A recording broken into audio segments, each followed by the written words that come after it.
오늘 우리에게 주시는 말씀 함께 보겠습니다. 오늘 주시는 말씀은 요나서 3장 1절에서 10절까지 말씀입니다. 요나서 3장 1절에서 10절까지 말씀, 저와 여러분이 교독하고 마지막 절은 합독하겠습니다. 여호와의 말씀이 두 번째로 요나에게 임하니라. 이르시되 일어나 저 큰 성읍 니느웨로 가서 내가 내게 명한 바를 그들에게 선포하라 하신지라. 요나가 여호와의 말씀대로 일어나서 니느웨로 가니라. 니느웨는 사흘 동안 걸을 만큼 하나님 앞에 큰 성읍이더라. 요나가 그 성읍에 들어가서 하루 동안 다니며 외쳐 이르되 40일이 지나면 니느웨가 무너지리라 하였더니 니느웨 사람들이 하나님을 믿고 금식을 선포하고 높고 낮은 자를 막론하고 굵은 베옷을 입은지라. 그 일이 니느웨 왕에게 들리매 왕이 보좌에서 일어나 왕복을 벗고 굵은 베옷을 입고 제 위에 앉으니라. 왕과 그의 대신들이 조서를 내려 니느웨에 선포하여 이르되 사람이나 짐승이나 소떼나 양떼나 아무것도 입에 대지 말지니 곧 먹지도 말 것이요 물도 마시지 말 것이며 사람이든지 짐승이든지 다 굵은 베옷을 입을 것이요 힘써 하나님께 부르짖을 것이며 각기 악한 길과 손으로 행한 강포에서 떠날 것이라. 하나님의 뜻을 돌이키시고 그 진노를 그치사 우리가 멸망하지 않게 하시리라. 그렇지 않을 줄 누가 알겠느냐 한지라. 하나님이 그들이 행한 것 곧 그 악한 길에서 돌이켜 떠난 것을 보시고 하나님의 뜻을 돌이키사 그들에게 내리리라고 말씀하신 재앙을 내리지 아니하시니라. 아멘. 여러분들 혹시 집에서 불려지는 다른 이름이 혹시 있으십니까? 네. 저는 있습니다. 저는 김요나 씨라고 불립니다. 네, 3년 동안 사역의 길을 잠시 떠나서 이것저것 또 사업도 하면서 방황하다가 다시 사역의 자리, 이 운전교회에 다시 돌아왔기 때문에 집에서 아내가 김요나 씨라고 부릅니다. 가끔 이게 다른 결정들을 이렇게 내리려고 하게 되면 어김없이 김요나 씨 이렇게 한번 부릅니다. 그러면 바로 정신 차리고 이렇게 하기도 합니다. 이제는 참 친숙하면서도 짠한 이름이기도 합니다. 오늘 주인공도 요나입니다. 본문을 통해서 하나님께서 우리를 어떻게 부르시고 또 기다리시고 변화시키는지를 깊이 묵상하기 원하는데요. 요나를 찾습니다. 지난번에 한나를 찾습니다에 이어서 저는 계속 이 찾기 시리즈로 가면 어떨까 이런 생각들을 해보게 됩니다. 이번에는 요나를 찾습니다라고 하는데요. 이 말은 단순히 한 선지자를 찾는다는 의미를 넘어서서 지금 이 시대를 살아가고 있는 우리 각 사람을 향한 하나님의 부르심이기도 합니다. 하나님은 요나를 찾으셨고 니느웨를 찾으셨고 또 오늘도 우리를 찾으십니다. 실패와 도망, 또 회개와 변화, 그리고 용서와 회복의 이 얘기를 통해서 지금 내 삶의 자리에서 하나님이 찾으시는 그 요나는 누구인지, 나는 하나님의 부르심 앞에 어떻게 반응하고 있는지를 함께 나누고자 합니다. 첫 번째, 하나님은 실패한 요나를 다시 찾으십니다. 본문 1절과 2절을 함께 읽도록 하겠습니다. 시작. 여호와의 말씀이 두 번째로 요나에게 임하니라. 이르시되 일어나 저 큰 성읍 니느웨로 가서 내가 내게 명한 바를 그들에게 선포하라 하신지라. 아멘. 요나는 하나님의 명령을 거부하고 다시스로 도망쳤던 선지자입니다. 하나님께서 니느웨로 가라 이렇게 명령하셨지만 요나는 정반대의 이 다시스로 배를 타고 도망쳤습니다. 그 결과 그런 폭풍을 만나서 바다에 던져지고 큰 물고기 뱃속에서 3일 밤낮을 보내는 극적인 경험을 하게 됩니다. 그곳에서 요나는 하나님께 기도하며 회개합니다. 그리고 하나님은 다시 요나를 부르십니다. 여기서 중요한 것은 두 번째라고 하는 표현입니다. 하나님은 요나의 실패를 단번에 심판하지 아니하시고 다시 기회를 주십니다. 요나는 이번에 도망하지 않고 순종하죠. 3절을 함께 보겠습니다. 요나가 여호와의 말씀대로 일어나서 니느웨로 가니라. 니느웨는 사흘 동안 걸을 만큼 만큼 하나님 앞에 큰 성읍이더라. 성읍이더라 라고 기록되어 있습니다. 요나의 그 순종은 실패한 자에게도 하나님이 다시 사명을 주시고 그를 통해서 하나님의 뜻을 이룬다는 그런 메시지를 담고 있습니다. 여러분, 인생을 살아가면요, 누구나 실수하고 누구나 실패합니다. 신앙생활에서도, 가정에서도, 직장과 사회생활에서도 넘어지고 때로는 하나님께 불순종할 때가 있습니다. 그러나 하나님은 우리를 결코 포기하지 않으십니다. 요나처럼 우리에게도 두 번째, 세 번째, 그리고 수많은 기회를 주십니다. 그리고 하나님은 실패한 자를 버리지 않으십니다. 하나님은 그렇게 요나에게 두 번째 기회를 주셨고 그를 다시 찾으셨습니다. 하나님은 우리의 그 실패를 통해서 일하신다고 하는 것이죠. 중요한 것은 그 실패를 통해서 삶의 지혜를 발견하고 배워야 한다는 것입니다. 성장해야 된다는 것입니다. 우리가 잘 알고 있는 에디슨은요, 전구를 만들기 위해서 1000번이나 넘게 실패했다고 합니다. 어떤 사람이 이렇게 물었다고 하죠. 왜 이렇게 많은 실패를 하십니까? 라고 물었을 때 에디슨이 이렇게 얘기합니다. 나는 실패한 것이 아닙니다. 다만 전구가 안 되는 1000가지 방법을 발견한 것뿐입니다. 이렇게 대답했습니다. 에디슨은 실패를 두려워하지 않았고 오히려 실패를 통해서 더 나은 결과를 만들어냈죠. 성경에서 또 한 명의 대표적인 실패자를 찾으라고 한다면 저는 베드로를 꼽고 싶습니다.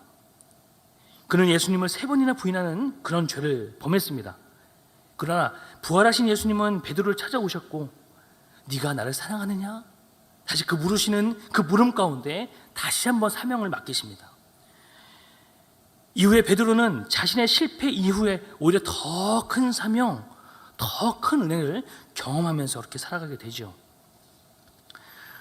오늘날 많은 사람들이 직장과 가정과 또 인간관계, 신앙생활에서 실패의 경험을 한다라고 말씀드렸습니다. 우리 주변에 어떤 이는 사업을 실패할 수도 있고요. 어떤 이는 중요한 시험에 떨어지기도 합니다. 어떤 사람은 신앙의 자리에서 넘어집니다. 그러나 하나님은 실패한 자를 포기하지 않으시고 다시 일어날 수 있는 기회를 주신다라고 하는 것이죠. 그렇기 때문에 과거의 실패나 실수 때문에 낙심하지 마십시오. 하나님께서 요나에게 두 번째 기회를 주셨듯이 우리에게도 회복의 기회를 주십니다. 혹시 오늘 내 삶에서 하나님이 다시 주시는 사명이 있으십니까? 그것이 무엇입니까? 우리의 나이와 우리의 직분과 상관없이 하나님께서 다시 맡기시는 사명이 분명히 우리 가운데 있을 것입니다.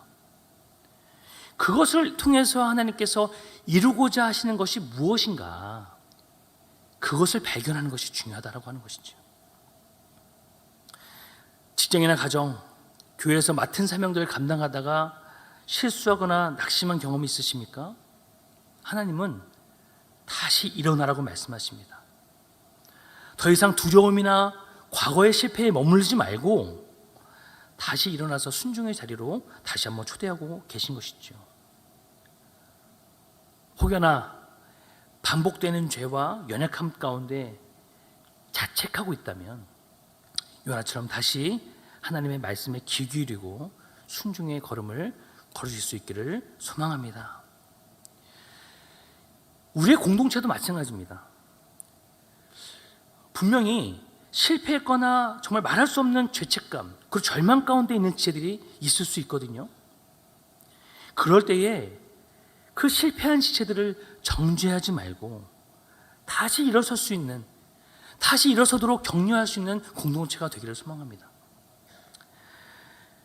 그러기 위해서는요, 소그룹이나 이 목장 모임에서 각자의 실패의 경험들을 나눌 수 있는 그런 문화가 조성되어야 돼요. 그러려면 우리의 마음밭이 어떻게 되어야 될까요? 함께 들으면서 그럴 수 있지, 그럴 수 있어, 넘어질 수 있어, 힘들었겠다, 이렇게 공감해주는 마음, 이것이 필요한 게 아닐까요? 서로를 위해서 기도하며 다시 일어설 수 있도록 도와주는 것, 이것이야말로 진정한 목장, 진정한 교회 공동체가 아니겠습니까? 우리가 사랑할 만한 사람을 사랑하는 건요, 누구나 할 수 있습니다. 우리가 용서할 만한 사람을 용서하는 것도요, 누구나 할 수 있어요. 품을 수 있는 사람을 품는 것, 누구나 할 수 있습니다. 그러면 교회와 세상이 다른 것이 무엇입니까? 사랑하는 운정교회 성도 여러분, 하나님은 우리에게 두 번째, 세 번째, 그리고 수많은 기회를 주십니다. 실패를 두려워하지 마십시오. 그렇게 우리 중에 누군가 실패했다고 생각되는 사람이 있다 하더라도 정죄하거나 비난하거나 넘어진 채로 그냥 둬서는 안 되는 것입니다. 주님이 나에게 무한정 기회를 주듯이 하나님은 다른 지체들에게도 수없이 많은 기회를 주길 원하십니다. 우리는 그 사실을 깨닫고 품고 함께 중보하면서 힘을 북돋아 줘야 될 줄로 믿습니다. 그것이야말로 실패한 자리에서 다시 찾으시는 그 요나의 그런 교훈인 것입니다. 그러므로 지금 이 순간 하나님이 여러분을 다시 부르신다면 두려움이나 낙심에 머물지 말고 또한 다른 사람들도 함께 일으켜 세울 수 있는 순종의 사람이 될 수 있기를 주님의 이름으로 축복합니다. 두 번째, 하나님은 회개의 자리에서 요나를 찾으십니다. 함께 읽어볼까요? 시작.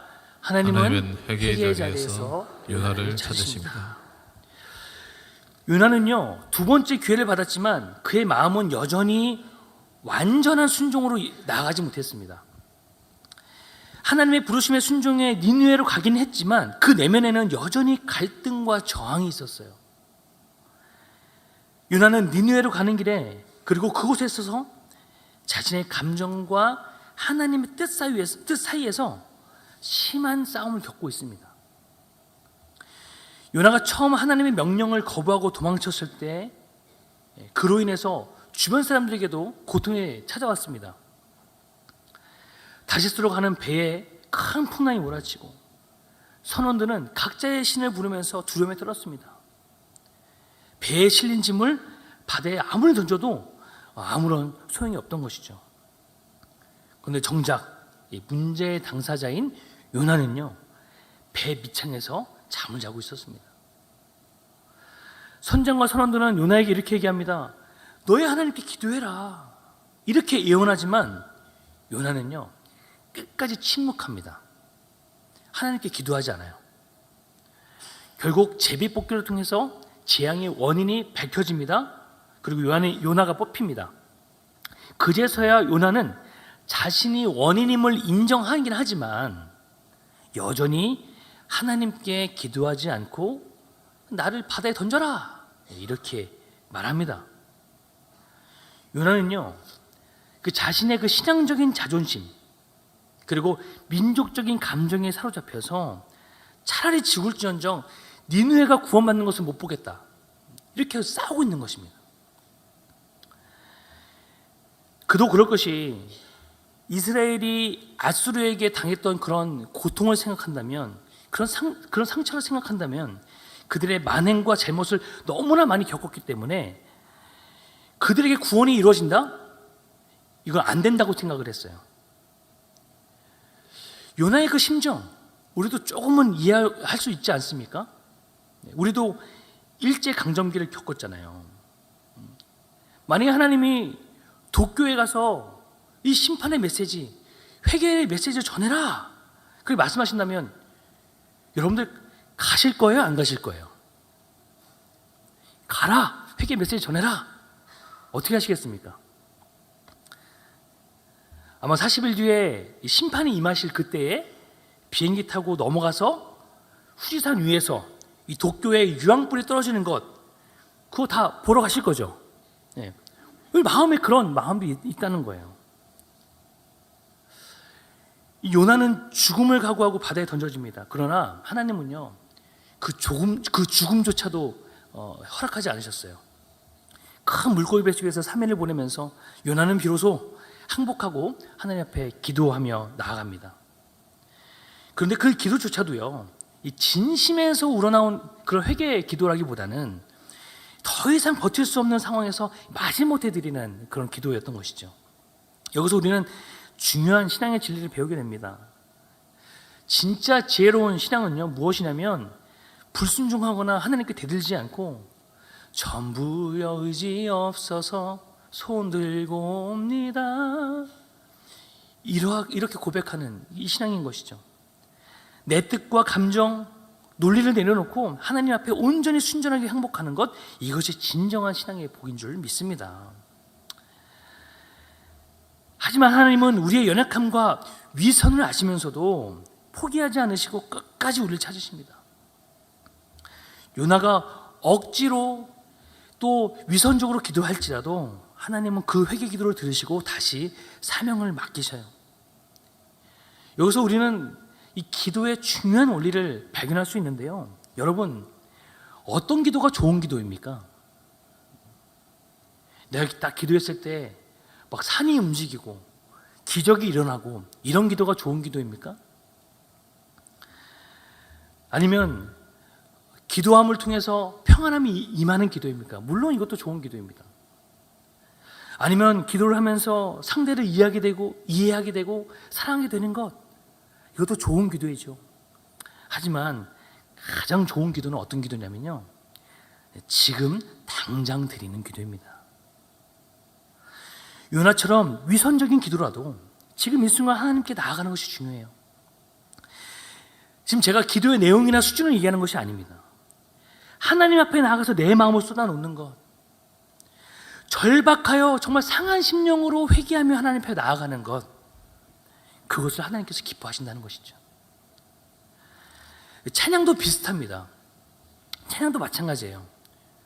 우리가 찬양을 부를 때요, 찬양의 가사 그 한 절 한 절 음미하면서 묵상하면서 주님 그렇게 살겠습니다, 이렇게 결단하고 결심하면서 그 고백대로 살겠다고 책임지겠다고 확신하면서 그렇게 부르시죠. 그렇게 부르시잖아요. 만약 여러분들이 그렇게 불렀다면 아마 대부분 다 순교당하셨을 거예요. 네. 아마 이 자리에 없어야겠죠. 십자가의 길, 순교자의 삶, 내 생명 주님께 드리리. 우리가 진한 그 찬양의 가사를 묵상하면서 하나님께 드리긴 하지만 그렇게 살지 못하는 것, 이것 또한 위선적인 것 아니겠습니까? 그래도요, 괜찮다는 거예요. 괜찮다는 거예요. 왜냐하면 위선적인 찬양이라 할지라도 우리의 영혼을 담아서 부르는 찬양이잖아요. 주님, 언젠가는 이렇게 되도록 나의 신앙을 도우소서. 주님, 나의 믿음이 이렇게 확신을 가지고 고백할 수 있는 그 때가 오게 해주십시오. 이러한 염원을 가지고 기도하고 찬양을 부르기 때문에 위선적인 기도, 위선적인 찬양 해도 괜찮다는 겁니다. 너무 극단적인 단어를 썼습니다. 네, 어떤 의미인지 아시겠죠? 네. 그러니까 우리의 입을 열어서 고백하는 것이 중요하다는 거예요. 모르는 찬양이 있다 할지라도 그 내용에 담겨있는 가사를 음미하면서 부르는 것, 그냥 하나님 앞에 나와서 올려드리는 기도, 이 찬양과 기도를 하나님께서 받으신다는 거예요.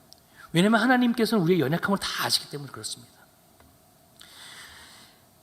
언젠가는 그 고백대로 살 수 있도록 우리의 신앙을 성장시키시고 성령의 도우심으로 우리의 기도와 찬양을 조금씩 변화시켜 가시는 거예요. 그러니 기도에 뜸을 들이지 말라는 거예요. 회개하면서도 이건 진짜 내 모습이 아닌 것 같고 반복되는 죄로 인해서 내 기도가 위선적으로 느껴진다 할지라도 괜찮다는 거죠. 우리가 처음부터 예수님 믿고 나서 바로 막 30분씩 1시간씩 하나님 앞에 나와서 기도할 수 있는 그런 수준의 사람이었습니까? 우리가 대표기도 뭐 자신 있게 드릴 수 있는 그런 사람이었습니까? 아니잖아요. 조금씩 완성해 가며 성장해 가며 성령께서 교정해 주시는 가운데 우리가 변화되었던 것을 우리가 경험하고 있지 않습니까? 그러니 지금 당장 하나님 앞에 나와서 기도하라는 것이죠. 회개의 자리로 나아가라는 것입니다. 하나님이 그 회개의 자리에서 저와 여러분을 기다리고 계신 것이죠. 하나님은 그 기도를 통해서 우리를 조금씩 변화시켜 나가는 줄 믿습니다. 세 번째는 이것입니다. 함께 읽겠습니다. 시작. 하나님은 용서와 자비로 요나를 찾으십니다. 그렇습니다. 앞서 보았던 것처럼 하나님은 실패한 요나를 다시 찾으셨고 회개의 자리에서 요나를 기다리셨습니다. 그리고 이제 하나님은 용서와 자비로 요나를 끝까지 찾아오십니다. 요나서 3장에서는요, 하나님께서 니느웨의 심판을 선포하도록 요나를 다시 보내십니다. 요나는 마지못해 니느웨로 가서 40일이 지나면 무너질 것이다 이렇게 외칩니다. 회개하라는 사인도, 회개하라는 메시지도 아니었어요. 그냥 무너질 거야 이렇게 외치기만 했습니다. 그런데 놀랍게도 이 짧은 경고의 말씀에 니느웨 사람들이 온전히 반응합니다. 왕부터 백성, 심지어 짐승들까지도 금식하고 굵은 베옷을 입고 악한 길에서 돌이켜서 하나님께 부르짖습니다. 하나님께서 이러한 백성들을 살리실까요? 네, 너무 쉽죠? 살리십니다. 네. 하나님께서 당연히 살리세요. 하나님은 그들의 진심 어린 회개를 보시고 뜻을 돌이켜서 재앙을 내리지 않으십니다. 요나서 3장 10절 말씀입니다. 함께 읽겠습니다. 하나님이 그들이 행한 것 곧 그 악한 길에서 돌이켜 떠난 것을 보시고 하나님이 뜻을 돌이키사 그들에게 내리리라고 말씀하신 재앙을 내리지 아니하시니라. 아멘. 이때 요나의 반응이 요나서 4장에 나옵니다. 요나는요, 니느웨에 임한 하나님의 용서와 자비를 보면서 굉장히 화가 났습니다. 1절과 2절입니다. 함께 읽겠습니다. 요나가 매우 싫어하고 성내며 여호와께 기도하여 이르되 여호와여, 내가 고국에 있을 때에 이러하겠다고 말씀하지 아니하였나이까. 그러므로 내가 빨리 다시스로 도망하였사오니 주께서는 은혜로우시며 자비로우시며 노하기를 더디하시며 이내가 크시사 뜻을 돌이켜 재앙을 내리지 아니하시는 하나님이신 줄을 내가 알았음이니라. 아멘. 요나는 이 하나님의 자비와 용서가 자기가 미워했던 니느웨에게 임한 것을 기뻐하지 않았습니다. 받아들이지 못합니다. 자신의 민족적인 상처와 편견 그리고 정의감에 사로잡혀서 하나님의 마음을 오해하고 있습니다. 요나는 여전히 하나님께 대들며 차라리 죽는 것이 낫겠습니다 이렇게 얘기합니다. 근데 여기서 우리는요, 하나님의 진짜 자비와 용서를 봅니다. 하나님은 니느웨만 용서한 것이 아니고요, 끝까지 완악한 요나도 포기하지 않으세요. 요나가 분노와 절망에 빠졌을 때에 하나님은 박넝쿨을 준비하셔서 그를 그늘지게 하시고 또 벌레를 보내서 박넝쿨을 시들게 하십니다. 요나가 박넝쿨이 사라진 것에조차 분노하지요. 그때 하나님께서 이렇게 말씀하십니다. 네가 이 박넝쿨로 인해서 성내는 것이 옳은 것이냐? 요나는 이렇게 대답합니다. 죽을 만큼 화가 납니다. 그러자 하나님은 조용하면서도 단호하게 이렇게 얘기합니다. 네가 수고도 아니하고 키우지도 아니한 이 박넝쿨을 아꼈거든 하물며 좌우를 분변치 못하는 니느웨의 많은 백성들과 수많은 가축들을 내가 어찌 아끼지 아니하겠느냐. 여기서 드러나는 하나님의 마음은요, 단순히 니느웨를 용서하는 차원을 뛰어넘습니다. 하나님은 이렇게 부드럽게 말씀하시면서 뭘 하고 있냐면 요나의 마음을 돌이키고자 계속해서 설득하고 있는 거예요. 이해시키고 있는 거예요. 그 마음을 돌이키기 원하시는 하나님의 깊은 자비와 인내가 담겨 있는 것입니다. 하나님께서는 요나가 자신의 그 한계와 편견을 뛰어넘고 억울함과 분노를 내려놓고 하나님의 넓은 긍휼과 사랑을 담기를 원하셨던 거예요. 요나는 끝까지 변화하지 못했지만 하나님은 끝까지 요나를 붙들고 계셨습니다. 하나님이 니느웨를 용서하신 것처럼 요나의 그 연약함과 한계, 심지어 그의 분노와 불평까지도 품고 계신 거예요. 이것이 바로 하나님의 용서와 자비인 거예요. 끝까지 포기하지 않는 그 하나님 아버지의 마음, 어떻게든 돌이키고자 하는 그 마음, 하나님 아버지의 마음인 것이죠.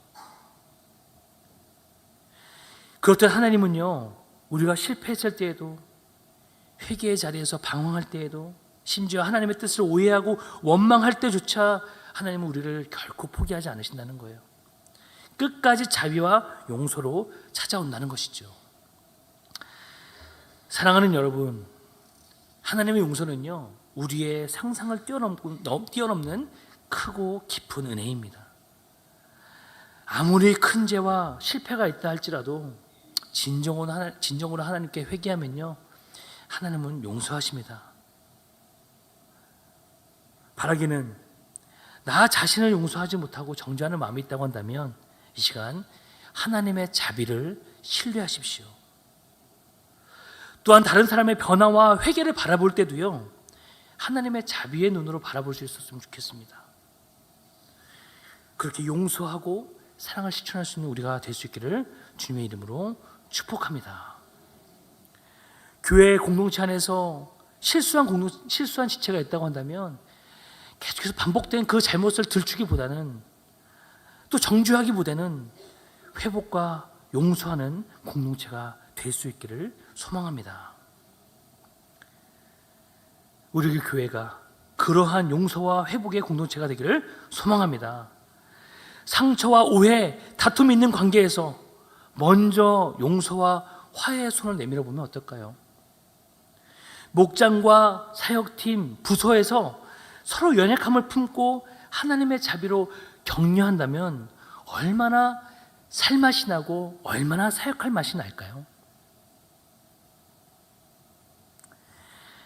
말씀을 마치고자 합니다.